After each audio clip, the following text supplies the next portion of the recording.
जैसा कि हम देख पा रहे हैं, अभी अभी हमने केस स्टडी बेस्ड क्वेश्चन करे हैं और ये क्वेश्चन हमने करा था अभी अभी 17 और 18। अब हमारा क्वेश्चन है 19।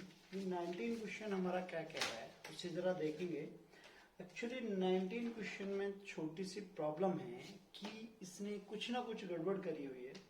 अगर आप ध्यान से देखेंगे तो इसमें कई सारी प्रॉब्लम मिलेंगी, फिर भी एक बार सॉर्ट आउट करने की कोशिश करते हैं। ठीक है, तो समय न लेते हुए डायरेक्टली पहले क्वेश्चन पढ़ते हैं। क्वेश्चन हमारा ये है कि नगर पालिका एक पार्क के आयताकार कोने में एक फारा लगाने का निर्णय करती है। आयताकार कोने की विमाएं 50 गुणा 40 मीटर हैं। फारा आयताकार कोने के बीच में है और फारे के आसपास की घास का क्षेत्रफल 1184 मीटर स्क्वायर है। फारे के किनारों पर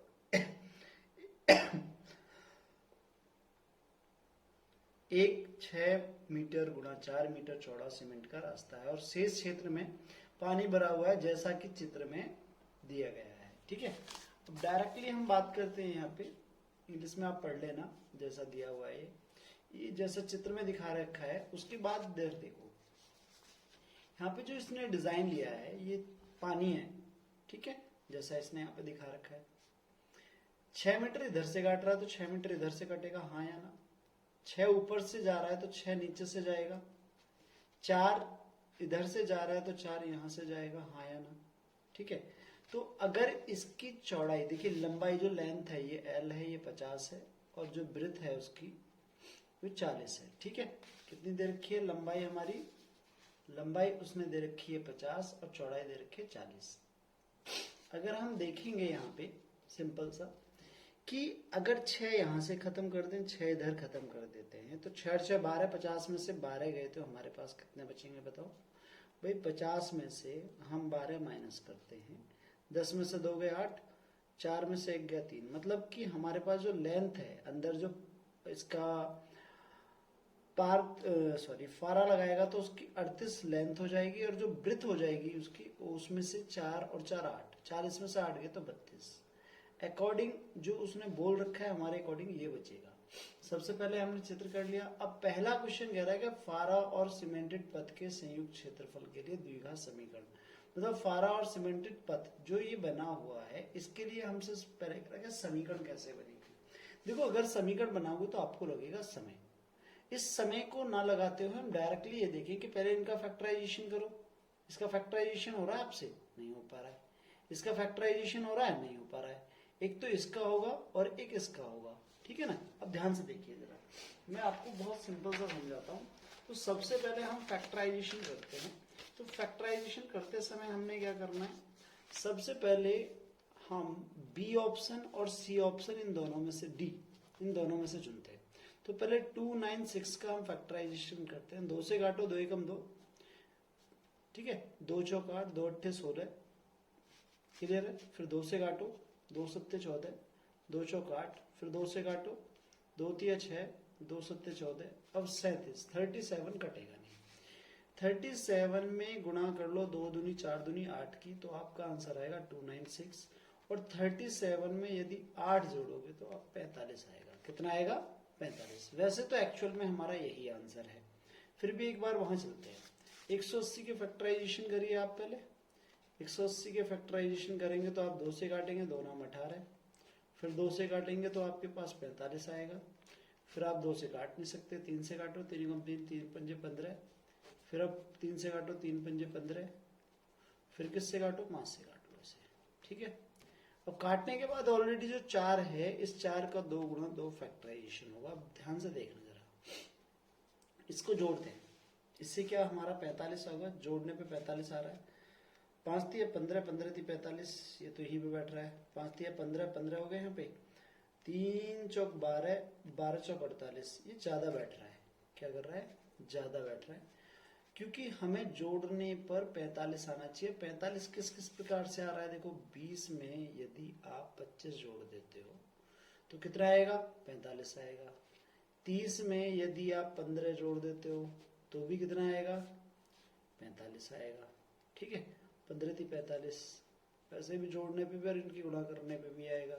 25 दूनी 50, तो इनका फैक्टराइजेशन करने पे, इसका मतलब वहां पे हमारे फैक्टराइजेशन करने पे इसका सिंपल समीकरण नहीं बैठ रहा है, तो हम किसको लेंगे, इसमें बी ऑप्शन को लेंगे, ये बी ऑप्शन है। अब अगला क्वेश्चन है हमारा, नगर पालिका द्वारा लगाए गए फारों की चौड़ाई, मतलब the breadth of the fountain planted by the municipalities, मतलब कि अब इनमें से देखते हैं। हमने अभी अभी बताया था आपको यहाँ पे कि जो चौड़ाई है, ब्रेथ है, वो 32 है, मगर इसमें दी नहीं है कहीं भी, यहाँ पे बाय मिस्टेक कहीं ना कहीं गलती है, ठीक है। बाकी एक बार जब क्वेश्चन फाइनलाइज हो जाएगा तो देखते हैं, ऐसा नहीं है कि बेटा जो प्रिंट हो गया वो सब ठीक है, हो जाती है गलती, ठीक है। एनालाइज करते हैं एक बार। अगला देखते हैं कि the length of the fountain planted by the municipality is, अब यहाँ पे लेंथ कितनी होगी, सेम मिस्टेक यहाँ पे हो रखी है, देखो 22, 34, 16 एज इट इज प्रिंट करा गया है, यहाँ पे इसमें गलती है। यहाँ पे जो आएगा, देखो इसमें आएगा 32 और इसमें कितना आएगा 38, यह आंसर सिंपल है। अब यहाँ पे सेम क्वेश्चन आता है, इस क्वेश्चन को बिल्कुल एकदम पहले की तरह करेंगे जैसे पहला करा है। सभी कोनों से फारों की दूरी क्या है, अब दूरी पूछ रहा है, दूरी 6 है, देख लीजिए आप, सभी कोनों से, कोने हमारे ये ले रहा है, ये नहीं लेगा ये कॉर्नर ये कॉर्नर नहीं, ये जो दूरी है मतलब जो लेंथ है, लेंथ से डिनोटेट करा रहा है, तो लेंथ से होगी तो लेंथ हमारे लिए 6 होगी। क्लियर है, ये बड़ा आराम से क्लियर हो गया। क्वेश्चन नंबर हम 20 देखते हैं। 20 में क्या है, 10वीं कक्षा के छात्र मैदान में खड़े होकर ड्रिल अभ्यास कर रहे हैं। 4 छात्रों, टीना टी से है, चेतन सी है, और जय हमारा है, जय जे से है, और नैना एन की स्थिति में चित्र में जैसे कि दिखाया गया है। अब चित्र देख लेते हैं हमारे पास चित्र कैसा है, ठीक है। चित्र में हमारे पास इन्होंने दिखाया हुआ है, तो चित्र देखेंगे बच्चे आप, देखिए एन नैना है, टी से हमारा कौन है, टी से टीना हो गया, जे से जय हो गया, और सी से चेतन हो गया। नैना और टीना के बीच की दूरी, नैना और टीना, सबसे पहले ना यहाँ पे देखते हैं कि हमारे कोऑर्डिनेट कितने हैं। देखिए ये हमारा एक्स अक्ष है, इस पे जाएंगे, ये हमारा एक्स अक्ष है और ये हमारा वाई अक्ष है। तो यहाँ पे नैना के लिए जाते हैं, सबसे नैना के जो कोऑर्डिनेट होंगे वो होंगे 3 और 5, कितने होंगे 3 और 5। तो एक बार हम इसको इस तरह से बना लेते हैं। ये सी है, सी, यहाँ पे एन है, और यहाँ पे टी है, और यहाँ पे ले लेते हैं आपका जे।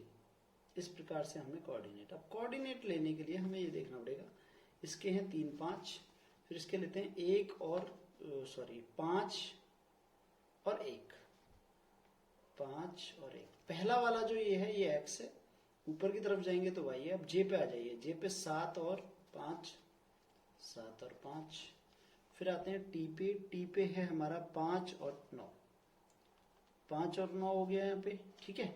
अब इनको थोड़ा सा चित्रकारी कर देते हैं, इनको आपस में मिला दो, ठीक है। ये हमारा एक चतुर्थांश हो गया, ठीक है, चतुर्भुज हो गया, चतुर्थांश हुआ, चतुर्भुज हो गया हमारा।